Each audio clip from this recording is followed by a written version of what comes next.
po.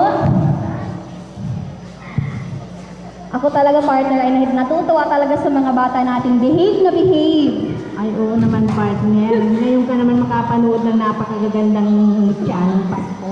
Ngayon po ay malugod po namin tinatawagan ang aming pong minamahal na principal po ng Calabasa Elementary School, si Ma'am Teresa Biobog, para po sa welcome address.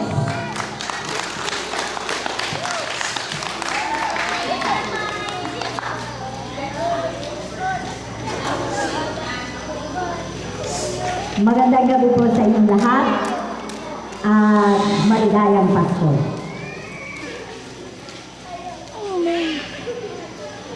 Tinitingnan ko po itong programa at iniisip ko na baka kung masalita pa ako mamaya.